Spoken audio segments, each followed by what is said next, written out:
students. Today we will discuss about resistance combination from electrical current chapter 10. Students, last video में हम लोगों ने combination या resistance combination में जो हम लोग जानते हैं कि resistance combination are two type, first series combination and second is parallel combination, यानी समानांतर क्रम और श्रेणी क्रम। श्रेणी क्रम का फार्मूला हमने लास्ट वीडियो में हमने कैलकुलेट किया स्टूडेंट्स कि R is equal to R1 plus R2 plus R3। अगर किसी सर्किट में मोर देन 3 यानी 3 से ज्यादा अगर रेजिस्टेंस या अगर यूं कह सकते हैं कि चालक उपकरण हमारे पास हो तो हम लोग उनका जो ऐड होगा स्टूडेंट्स यूं कह सकते हैं प्लस RN।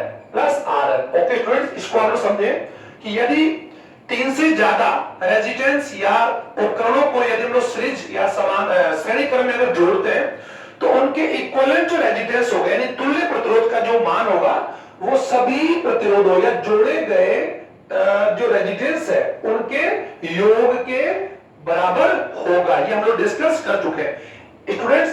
ये जो फार्मूलाज है हम लोग इस चैप्टर में हम जानते हैं कि ये चैप्टर जो 10th है वो एक्चुअल में कह सकते हैं इसमें ऑलमोस्ट हर बार यानी बोर्ड एग्जाम जब भी होता है उससे एक रिलेटेड न्यूमेरिकल जो क्वेश्चंस हमेशा पूछे जाता है। एक तो आप लोगों को कह सकते हैं कि इलेक्ट्रिकल करंट से रिलेटेड आ सकता है या कॉम्बिनेशन ऑफ रेजिस्टेंस से आ सकता है, तो इसमें आप लोग इन फार्मूलाज का ज्यादा यूज करें और इनको एक यूं कह सकते हैं कि परफेक्ट तरीके से लर्न करें और उनका यूं कह सकते हैं कि कहां इनका प्रॉपर हम लोग यूज करेंगे उसका ध्यान रखेंगे। तो हमारे स्टूडेंट जो सेकंड जो रेजिस्टेंस कॉम्बिनेशन हम लोग पढ़ेंगे parallel. Okay student, parallel. Okay, समानांतर संयोजन। ओके, तो यूं कह सकते हैं अकॉर्डिंग हमने जो हमने सीरीज कॉम्बिनेशन पढ़ा था उसी तरह हम लोग स्टूडेंट्स इस समानांतर का संयोजन में हम लोग यहां पर 3 रेजिस्टेंस ले रहे हैं R1 R2 and third one is R3। R1 R2 R3 sir these are 3 resistance या 3 यू कह सकते हैं इलेक्ट्रिकल इक्विपमेंट्स हमारे पास। ओके, या इलेक्ट्रिकल जो गैजेट्स होते हैं या आप इनको बल्ब मान सकते हैं तीनों। और मैंने बताया था कि प्रत्येक जो इलेक्ट्रिकल जो गैजेट होता है या इलेक्ट्रिकल इक्विपमेंट्स होता है उसमें एक रेजिस्टेंस होता है। रेजिस्टेंस इलेक्ट्रिसिटी का हमेशा क्या होता है, अपोजिशन होता है या बैरियर होता है, ये हम लोग डिस्कस कर चुके हैं। और रेजिस्टेंस को लेकर बार बार बोलूंगा कि रेजिस्टेंस की जो यू कह सकते हैं जो डिपेंडेंस ऑफ द रेजिस्टेंस है वो 4 बातों डिपेंड करती है। The length of wire, the cross section, ये मैं हर वीडियो में आपको बता रहा हूं कि हर वीडियो बता रहा हूं क्यों कैसे resistance of conductor wire direct proportional to the length of conducting wire, but यानी इसके बिल्कुल प्रोपोर्शनल होगा। सेकंड की बात कर सकते हैं कि रेजिस्टेंस इनवर्स प्रोपोर्शनल ऑन या to cross section area of conducting wire, यानी उसकी अनुपस्थित काट के क्षेत्रफल व्यक्त करना पाती होता है इसके फार्मूला। और थर्ड जो होता है वो टेंपरेचर पर, फोर्थ यू कैसे मटेरियल पर, यानी मटेरियल पर यू कह सकते हैं कि which conducting wire made of which, यानी किस मैटर से बना होता है। ये चारों बातें हमने देख ली थी। अब इस वीडियो में हम लोग कर रहे हैं कि 3 हम लोगों ने यहां पर हम लोग 3 रेजिस्टेंस लिए R1 R2 R3 और वी कैन 3 भी ले सकते हैं हम लोग 3 से। अब हम लोग देख रहे हैं तीनों जो वायर्स हैं या तीनों जो हमारे पास जो रेजिस्टेंस वायर्स हैं ये इनके सभी का कौन सा resistance, first as second, first as second, first as second.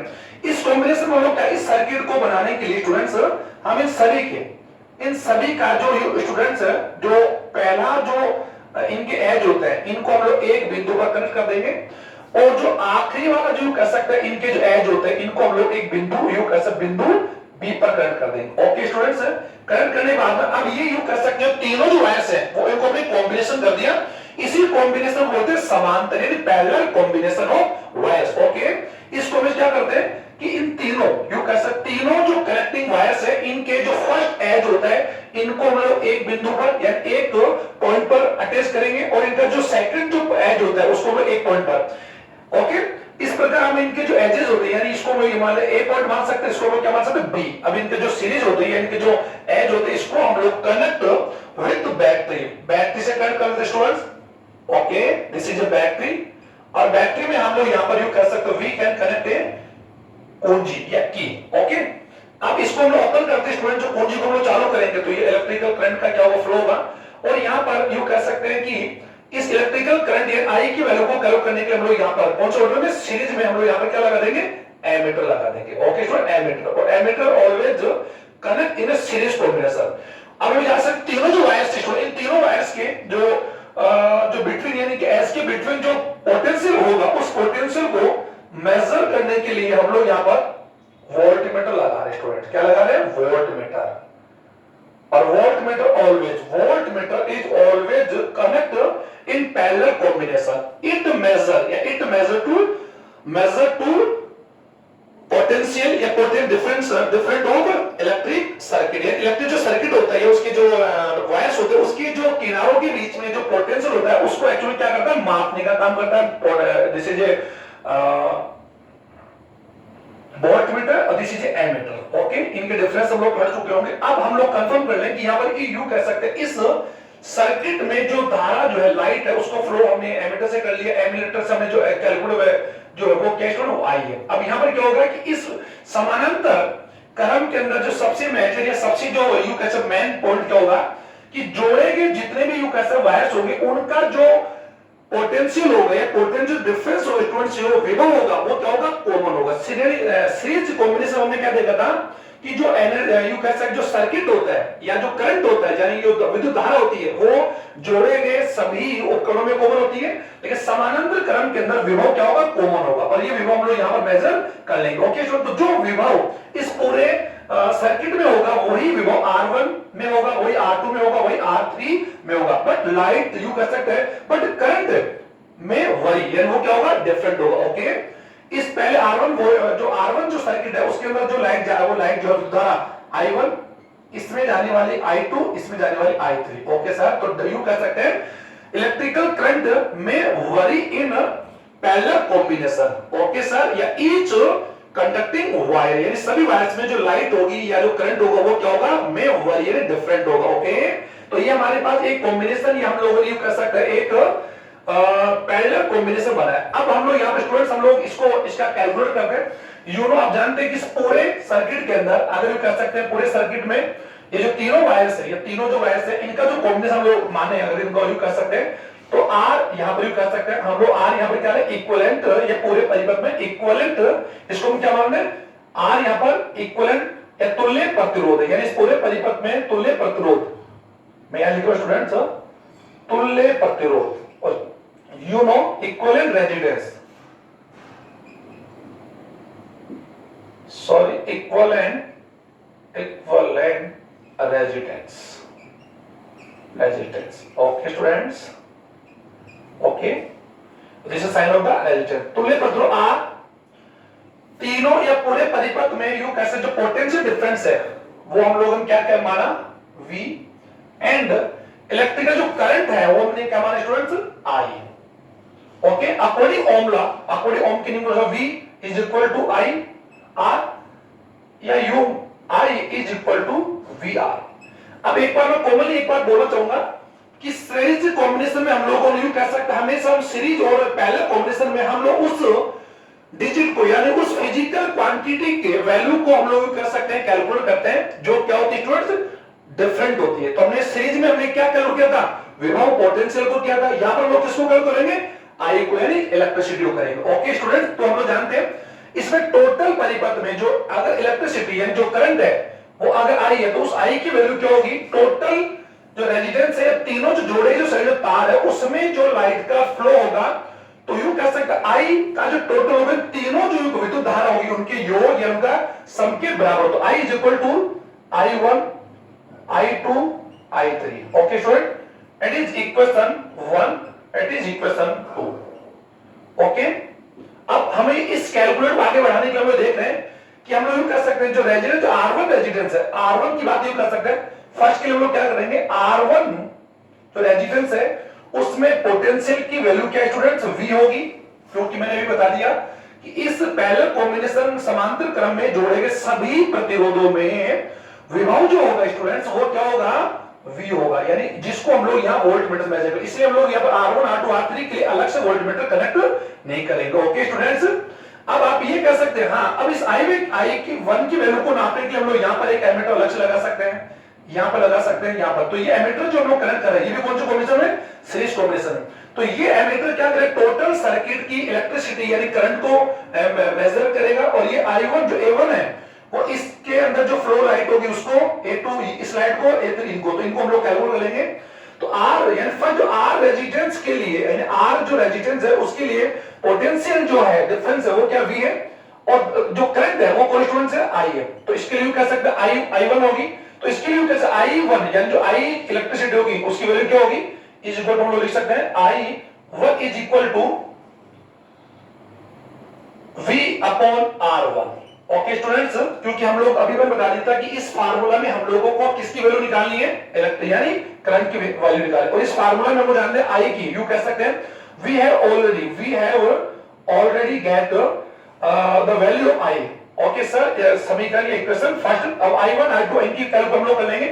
इसी प्रकार यू कह सकते R2 जो हमारे पास जो R2 जो रेजिस्टेंस है इसके लिए पोटेंशियल V क्या होगा, V होगा, और एनर्जी जो करंट होगी वो क्या होगी, I2 होगी। इस प्रकार thus I2 is equal to V upon R2। इनको हम लोग अभी एक ही कैलकुलेशन में ले लेंगे। थर्ड, फॉर R3 रेजिस्टेंस यानी जो R3 रेजिस्टेंस है इसके लिए potential differ is V and electricity या current I3, then I3 is equal to V upon R3। These all are equation 4। Okay students, आप समझ रहे होंगे। अब हम लोग क्या करेंगे, यानी putting the value and putting the equation जो हमारे पास, कह सकते हैं equation first and equation 4 in the equation first और इक्वेशन 4 की जो वैल्यू होगी पुटिंग इन इक्वेशन थर्ड, यानी जो हमारे पास जो सेकंड पोजीशन है इसमें हम लोग क्या करेंगे, इसको रख लेंगे। हम लोग इसको स्टूडेंट यहां पर थर्ड मान लें इसको। ओके स्टूडेंट, थर्ड मान लें, कोई दिक्कत नहीं है।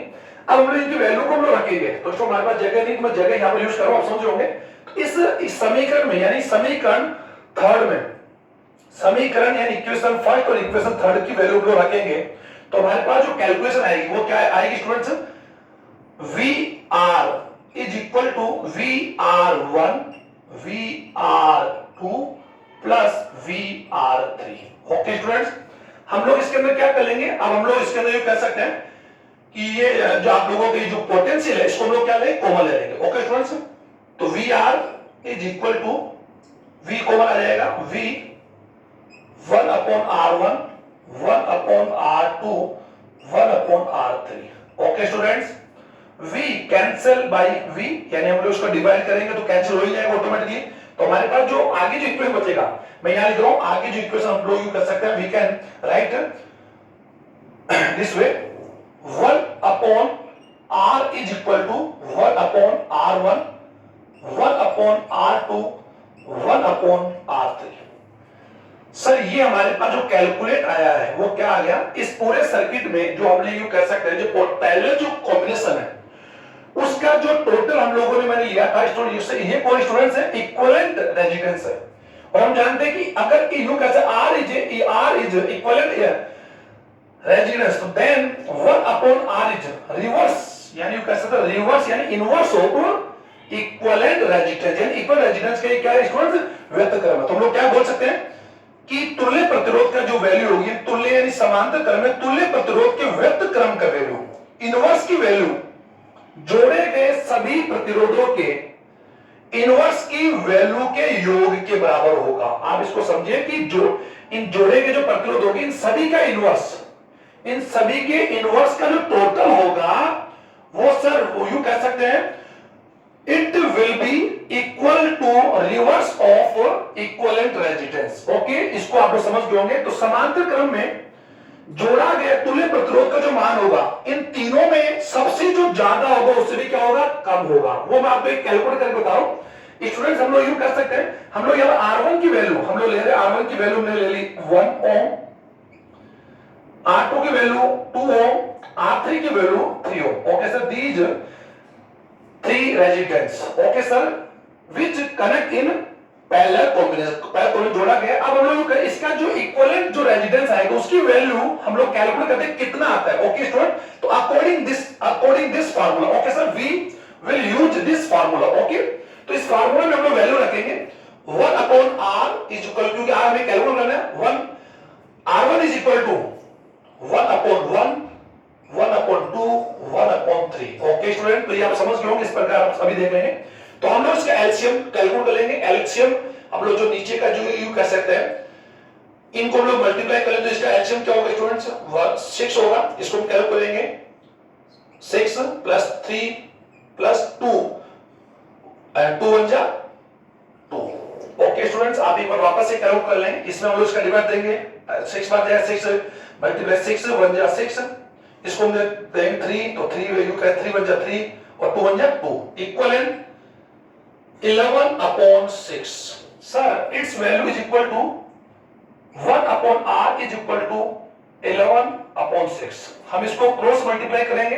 ओके, क्रॉस मल्टीप्लाई जब हम लोग करेंगे तो यू कह सकते हैं 11r is equal to 6, r is equal to 6 upon 11। तो 6 अपॉन डिवाइड, यानी यू कह 6 डिवाइड बाय 11 का जो कैलकुलेट हमारे पास है, हम समझ रहे हैं कि यू कह सकते हैं यहां पर स्टूडेंट्स जो डिनोमिनेटर है वो यू के डिनोमिनेटर और न्यूमरेटर की बात हम कर रहे हैं, तो यहां पर ये छोटा ये बड़ा है, तो इसका वैल्यू 1 से कम आएगा। कम समझ में आ रहा है, 1 से कम आएगा, यू कह सकते हैं इसकी जो वैल्यू हमारे पास है स्टूडेंट्स वो एक्चुअली में क्या होगी, 1 से कम आएगी। तो आपने क्या देखा कि समांतर क्रम में तुल्य प्रतिरोध जो होगा, यानी जो इक्विवेलेंट रेजिस्टेंस होगा, वो जोड़े गए प्रतिरोधों में कम से जो कम होगा, छोटे से छोटा, उससे भी क्या होगा, कम होगा। क्योंकि हमने क्या देखा इस कॉम्बिनेशन में, यू कह सकते हैं R1 is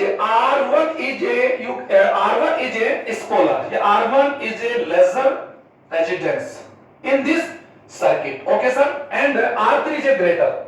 लेकिन आपने क्या देखा कि इस पूरे कॉम्बिनेशन को जो हम लोग पैरेलल कॉम्बिनेशन बनाते हैं, तो इसका जो इक्विवेलेंट जो प्रतिरोध आता है वो एक्चुअल में आपने क्या देखा कि वो सबसे जो छोटा प्रतिरोध होगा, जो सबसे छोटा प्रतिरोध होगा उससे भी क्या होगा स्टूडेंट्स, कम होगा। सबसे छोटा स्मॉलेस्ट जो रेजिस्टेंस होगा, स्मॉलर रेजिस्टेंस होगा, उससे भी क्या होगा, यानी यू कह सकते हैं छोटा, यानी ये वाला डिजिट क्या होगी, बड़ी होगी। इसीलिए हमेशा हम लोग जो गैजेट्स होते हैं, जितने भी इलेक्ट्रिकल गैजेट्स होते हैं, इलेक्ट्रिकल जो हमारे पास जो इक्विपमेंट्स उपकरण होते हैं, उन सभी को हम लोग पैरेलल कॉम्बिनेशन में जोड़ते हैं, ताकि इसलिए जो पूरे सर्किट का जो इक्विवेलेंट रेजिस्टेंस हो वो क्या हुआ है स्टूडेंट, मिनिमम आए। ओके स्टूडेंट, क्या है, और अगर रेजिस्टेंस मिनिमम होगा तो इलेक्ट्रिसिटी जो होगी, यू कह सकते हैं इलेक्ट्रिसिटी यानी इलेक्ट्रिक जो करंट होगा वो क्या होगी, यू कह सकते हैं वो ज्यादा होगी, मे बी यू कह सकते हैं मच मोर, यानी ज्यादा होगी। ओके सर, इसीलिए हम लोग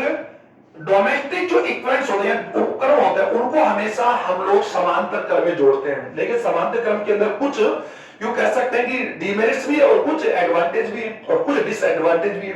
तो एडवांटेज तो इसका सबसे बड़ा क्या होगा कि इसके अंदर जो लाइट का जो कंजप्शन होगा वो क्या होगा सर, कम से कम होगा। लाइट का कंजप्शन कम से कम होगा, और लाइट का सर अगर कंजप्शन, ये लाइट का उपयोग अगर आपके इक्विपमेंट्स अगर कम करेंगे सर, ये R1 is equal to AC, मान लो आपके this is your AC, this is your TV, this is your fridge, this is your bulb, जो भी है, इन सभी को हम लोग पैरेलल कॉम जोड़ते हैं, तो इन्हें वर्क करने के लिए ज्यादा से ज्यादा इलेक्ट्रिसिटी मिलेगी, लेकिन ये लाइट का कंजप्शन क्या करेंगे, कम करेंगे। तो आपका यू कह सकते हैं कि जो इलेक्ट्रिसिटी जो बिल आएगा वो मे बी यू कह सकते हैं कि वो कम आएगा। ओके स्टूडेंट्स, और अगर इसका सबसे बड़ी कमी, इसकी जो सबसे बड़ा डिसएडवांटेज ये है कि अगर पैरेलल कॉम्बिनेशन में अगर कोई माइनर मिस्टेक हो जाती है, या मान लीजिए यहां से अगर मिस्टेक हो जाती है इस सर्किट में, कहीं से भी अगर एक उपकरण खराब हो जाता है, ओके स्टूडेंट्स, तो पूरा सर्किट की लाइट जो होती है, जो पैरेलल कॉम्बिनेशन से जुड़ा होता है, वो आपस में हो जाएगी, क्लोज या बंद हो जाएगी। ओके, लेकिन आजकल यू कह सकते हैं कि टेक साइंस ने बहुत एडवांटेज कर लिया, इसलिए हम लोग हर रूम में, यहां तक कि मैं तो बोलूंगा कि हर रूम में जितने गैजेट्स होते हैं उनका एक अलग सर्किट होता है। ओके स्टूडेंट, ताकि पूरी जो बिल्डिंग होती है या पूरा जो यू कह सकते हैं जो हमारा मकान होता है, उसकी एक छोटा सा माइनर जो मिस्टेक हो सकती है, उसकी वजह से पूरी लाइट ना जाकर एक उस पर्टिकुलर एरिया के लाइट को ही हम लोग ठीक कर सकते हैं। ओके, तो ये बात देख लेंगे। तो ये हम लोगों ने समानांतर और श्रेणी क्रम कॉम्बिनेशन जोड़कर हमने इनकी वैल्यू कैलकुलेट कर ली। Sir it is a U कह सकते हैं the formula, yeah, you can it is formula equivalent resistance in series combination में जो हमारे पास equivalent resistance होता है वो एक्चुअल में जोड़े गए सभी उपकरणों के प्रतिरोधों के योग के बराबर होता है, और इसका वैल्यू जो होगी, इसकी वैल्यू एक्चुअली जो ज्यादा से भी ज्यादा होगी। ओके, तो ये एक्चुअल में डिसएडवांटेज है इसका। और जो इसका एडवांटेज मैं बताऊं, जो यू कह समानांतर जो प्रतिरोध है, समान जो क्रम है, उसमें जोड़े गए सभी उपकरणों का जो प्रतिरोध होगा, उसमें जो सबसे कम उपकरण हो, सबसे कम जो प्रतिरोध, उससे भी कम इक्विवेलेंट रेजिस्टेंस की वैल्यू कैलकुलेट होती है। तो हमने इस फार्मूला से देखा स्टूडेंट्स। अब हम लोग कर सकते हैं, इस वीडियो को ज्यादा ना बना दें क्योंकि मेरा टारगेट इतना है कि वीडियो छोटा हो और आप इसको प्रॉपर तरीके से वॉच कर सके और जो फार्मूला है उसको आप लोग कैलकुलेट करके इस फार्मूले को आप लोग अपनी नोटबुक में तैयार कर लें। तो students, this is your parallel combination. Okay, अब आप लोग क्या करेंगे, इस वीडियो को प्रॉपर वॉच एंड लिसन के बाद में आप you prepare your notes in your fair notebook. Okay students, और इन फार्मूलाज को आप लोग कैलकुलेशन में यूज करेंगे क्योंकि अब जो नेक्स्ट वीडियो में लेकर आऊंगा उसमें हम लोग we will discuss about your numerical, okay, numerical problems according this chapter. इस चैप्टर जो 10 होगी इससे रिलेटेड जो भी प्रॉब्लम्स हम लोगों के पास होगी वी विल सॉल्व, हम लोग उसको पूरा करेंगे। थैंक यू स्टूडेंट, ज्यादा ज्यादा इस वीडियो को सब्सक्राइब करें और इस वीडियो को मैं अपेक्षा करता हूं कि ये वीडियो आप लोगों के लिए फर्दर स्टडी को डेवलप करने में हेल्पफुल होगा। Thank you.